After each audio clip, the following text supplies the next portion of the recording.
Welcome to Digimasters Shorts. We are your hosts, Adam Nagus. And Carly Wilson delivering the latest scoop from the digital realm. Cloudflare, serving 20% of the web, has launched a private beta of its new marketplace called Pay-Per-Crawl, aimed at giving publishers control over AI crawlers accessing their content. This platform allows website owners to set micropayments for AI companies to scrape their sites or block them entirely. The move comes amid growing concerns over AI models training on news content without compensation, with Cloudflare positioning itself as a mediator.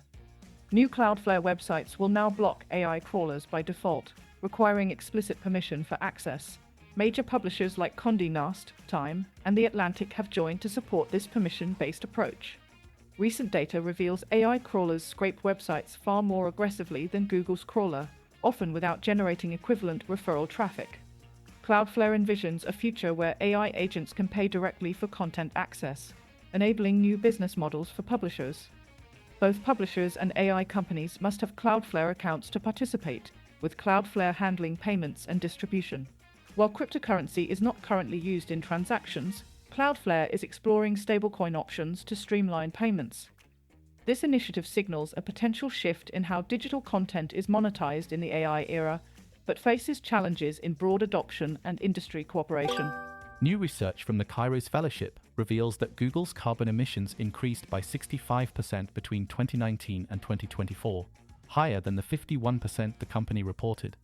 Since 2010, Google's greenhouse gas emissions have surged by over 1,500%, with the biggest jump of 26% occurring from 2023 to 2024.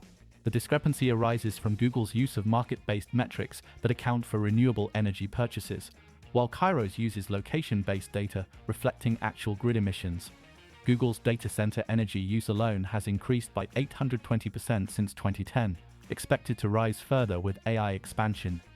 The company's water withdrawal grew 27% between 2023 and 2024, equating to the annual water needs of 2.5 million people in Boston. Kairos warns Google is unlikely to meet its 2030 net zero goal without significant change, noting the majority of emissions come from Scope 2 and Scope 3 categories. Google refutes the report, stating its emissions calculations follow accepted protocols and undergo third-party verification. Experts stress that the rapid growth of AI is driving energy demand beyond planet-friendly limits. Environmental groups urge tech giants to halt new fossil fuel-powered data centers amid increasing electricity consumption, rivaling that of mid-sized states. The Kairos report also criticizes Google's reliance on speculative clean energy technologies like nuclear power to meet emissions goals. Crunchyroll's latest anime series, Necronomicon and the Cosmic Horror Show, has drawn attention for subtitles riddled with typos, grammatical errors, and explicit references to ChatGPT. Viewers noticed lines like, "Is game over? If you fall, you are out," alongside subtitles beginning with "ChatGPT said," suggesting the text was generated by AI without proper review. This raises concerns about Crunchyroll's increasing use of AI, despite previous statements from President Rahul Parini denying plans to use AI in the creative process. Parini emphasized the company's commitment to authenticity and said AI wouldn't impact voice actors. However, Crunchyroll has indicated interest in leveraging AI for improving discoverability and personalization.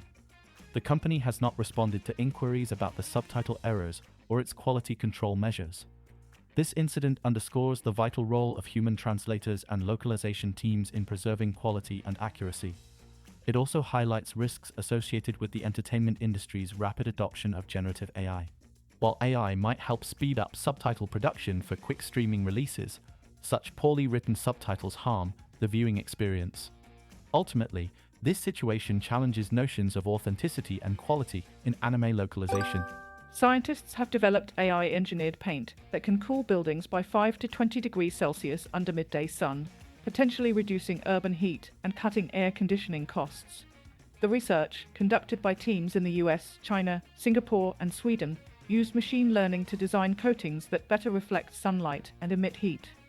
Published in the journal Nature, the study showed that applying this paint to apartment rooftops could save significant electricity, equivalent to powering over 10,000 air conditioners annually if used on 1,000 buildings in hot climates. This innovation exemplifies how AI accelerates materials science by moving beyond traditional trial and error methods. AI has also been instrumental in developing new permanent magnets for electric vehicles and designing inorganic materials for solar panels and medical implants. According to Professor Yuebing Zhang of the University of Texas, AI reduced the material design process from a month to days, while creating previously unimaginable materials. Researchers follow AI-generated designs without extensive fabrication testing, speeding up experimentation cycles. Dr. Alex Ganos from Imperial College London noted the rapid growth of startups using generative AI for materials development. AI enables scientists to explore millions of molecular combinations and specify desired properties upfront, largely overcoming past computational limits. This breakthrough promises energy savings and advances the broader application of AI in clean technology innovation. A Georgia Court of Appeals panel has fined Atlanta lawyer Diana Lynch $2,500 for citing fake legal cases in a divorce proceeding. The May 2024 order, prepared by Lynch and signed by a DeKalb County judge, referenced 2 court cases that do not exist. When confronted, Lynch responded with filings citing 11 cases that were either fabricated or irrelevant. The judges suggested Lynch's filings were likely generated using artificial intelligence, marking a potential first for a Georgia appellate court. Chief Justice John Roberts previously warned about AI hallucinations leading to fabricated legal citations. Lynch's use of these fictitious cases prevented the ex-wife from properly responding to her divorce filing. The appeals court also penalized Lynch for a frivolous request for attorney fees supported by another fake case. The case has been sent back to the DeKalb County judge to reconsider voiding the divorce decree. This incident underscores growing judicial concerns about AI's impact on legal proceedings. A Georgia Supreme Court committee is currently examining AI's role to protect public trust in the justice system. Thank you for listening to today's AI and Tech News Podcast Summary. Please do leave us a comment, and for additional feedback, please email us at podcast@digimasters.co.uk. You can now follow us on Instagram and Threads by searching for @Digimaster Shorts or search for Digimasters on LinkedIn. Be sure to tune in tomorrow, and don't forget to follow or subscribe.